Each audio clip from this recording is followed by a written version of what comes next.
బాబాకు ప్రేమతోనూ భక్తి పురస్పరంగానూ ప్రణమిల్లడానికై ప్రజలు నిరంతర ప్రవాహంగా వెదుళ్లతో కట్టిన మార్గం గుండా ప్రియతముని పాదాల చెంతకు దారి చేసుకుంటూ వెళ్ళేవారు.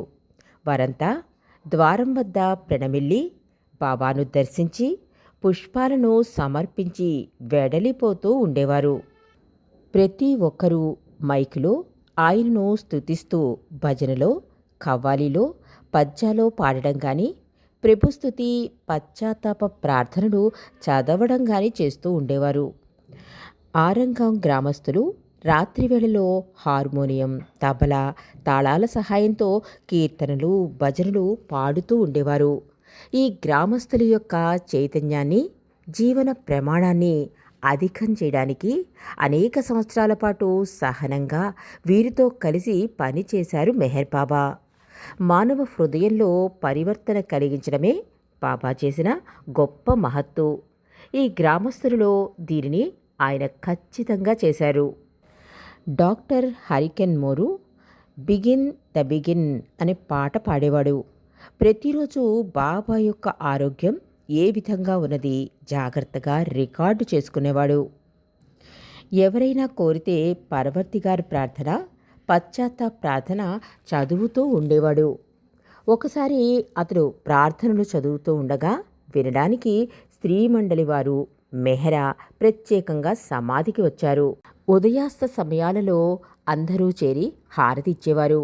వీటితో పాటు అప్పుడప్పుడు సాయం సమయాలలో మరాఠీలో హారతి పాడేవారు. చాలా తరచుగా ఎవరో ఒకరు సమాధిలోనికి వెళ్ళి 2 ప్రార్థనలు చదువుతూ ఉండేవారు. హమీర్పూర్ సెంటర్కి చెందిన కేశవనారాయణ్ నిగమ్ మెహర్ చాలీసా బాబాను స్తుతిస్తూ అతడు రచించిన 40 పద్యములు చదువుతూ ఉండేవాడు. అలా 2 రాత్రుల్లో 2 గంటల సేపు మినహా ఈ 7 రోజులు 24 గంటలు సమాధి తెరిచే ఉండేది. ఈ అంతిమ సహవాసికి ఎందరూ వచ్చారో ఎవ్వరికీ తెలీదు.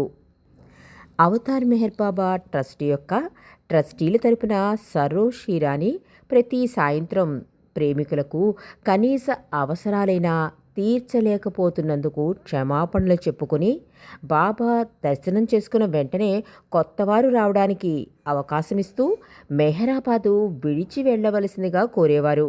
ప్రతి ఉదయం బాబా ఆరోగ్యాన్ని గురించి డాక్టర్ గోహెర్ యొక్క రిపోర్టు వినడానికి అందరూ ఆతృత పడేవారు.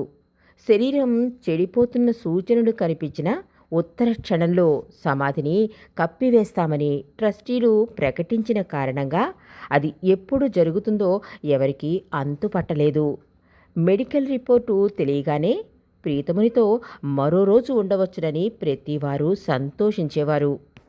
కొత్త ప్రేమికులు రావడం, కన్నీళ్లు కార్చడం, బాబాకు ప్రణమిల్లడం, ఆయనకు సర్వార్పణ కావించుకోవడం, ఈ విధంగా గడుస్తున్నాయి రోజులు. అక్కడికి వచ్చినవారు, రాగోనివారు అందరూ ఆయన మౌనపు ఆశీస్సులను, ఏ ప్రేమ ఒక్కటే ప్రపంచాన్ని రక్షించగలదో అట్టి ఆయన ప్రేమను గ్రహించారు. యథార్థమైనవి ఎప్పుడూ మౌనంలోనే అర్పించబడతాయి, మౌనంలోనే స్వీకరించబడతాయి. అదేవిధంగా వారు తమ ప్రేమను సమర్పించారు, ఆశీస్సులను పొందారు. 8వ రోజు అనగా ఫిబ్రవరి 7వ తేదీ శుక్రవారం నాడు తెల్లవారింది. ప్రేమికులు తెల్లవారుజామున 3 గంటల నుంచే మేల్కొన్నారు. బాబా శరీరం 12 గంటల 15 నిమిషాలకు కప్పివేయబడాలి కాబట్టి ఇదే సహవాసి యొక్క ఆఖరి రోజు. ట్రస్టీలు ఒక మీటింగులో ఈ విషయాన్ని నిర్ణయించారు. ఆ రోజు జొరాస్ట్రియన్ క్యాలెండర్ ప్రకారం బాబా పుట్టినరోజు. స్త్రీలు చక్కని వస్త్రాలు ధరించి చాలా ఉత్సాహంగా ఉన్నారు. తెల్లవారుజామున 4 గంటల 30 నిమిషాలకు అందరూ సమాధి దగ్గరకు చేరుకున్నారు.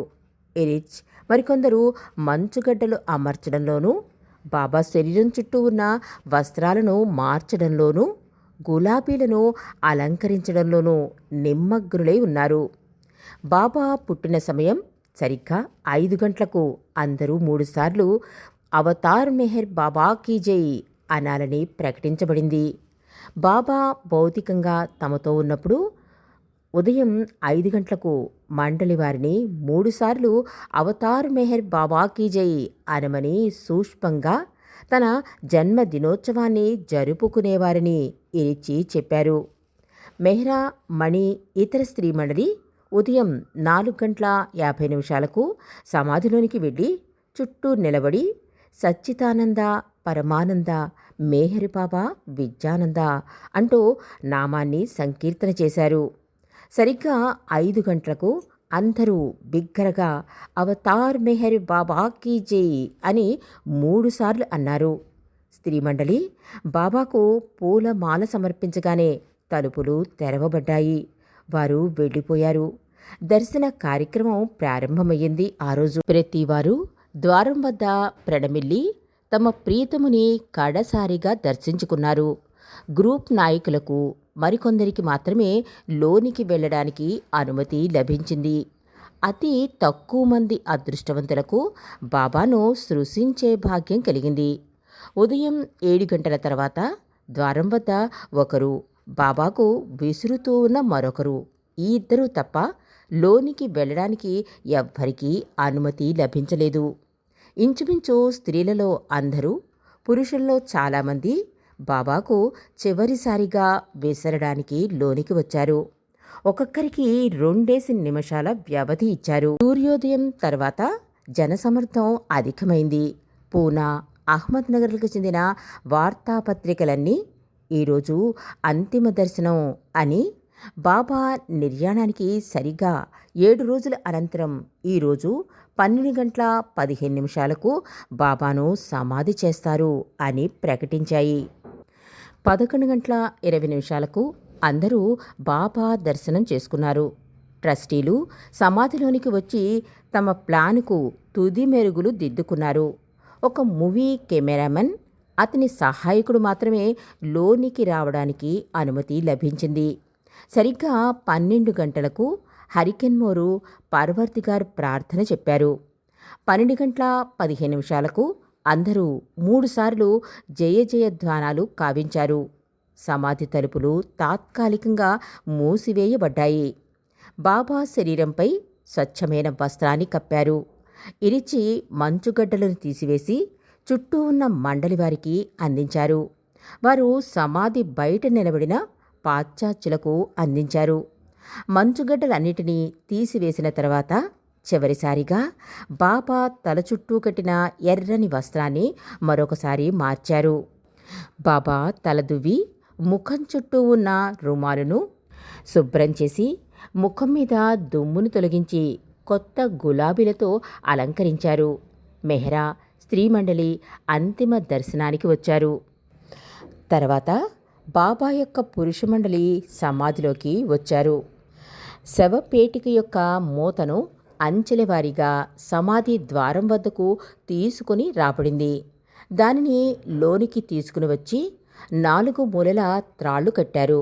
దానిని క్రిందకి దింపే ముందు ఎరిచి కిందకు దిగి వెళ్ళి మెహ్రా ఇచ్చిన చక్కని రుమాలును బాబా ముఖంపై కప్పారు. మండలివారు గోతు చుట్టూ నిలబడి ఆ పేటికను ఎత్తి పట్టుకున్నారు. అవతార్ మెహర్ బాబా కీ జై అనే నినాదాల మధ్య బాబాను మన దృష్టి నుంచి శాశ్వతంగా దూరం చేస్తూ నెమ్మదిగా త్రాళ్ల సహాయంతో ఆ పేటిక కిందకి దింపబడింది. తనను భౌతికంగా కాక మన హృదయాలలోనే దర్శించుకోమని బాబా బోధిస్తున్నారా అన్నట్లుగా ఈ పేటికను కిందకు దింపుతూ ఉండగా ఎంతోమంది కన్నీరు కార్చారు. మెహ్రా, స్త్రీ మండలి ఉత్తరపు గవాక్షం ద్వారం గుండా తిలకించారు. ఇక బాబా మన భౌతికమైన దృష్టికి దూరమయ్యారు. కానీ తన ప్రేమికుల హృదయాలలో శాశ్వతంగా జీవించే ఉంటారు. అవతార్ మెహర్ బాబా కీ జై.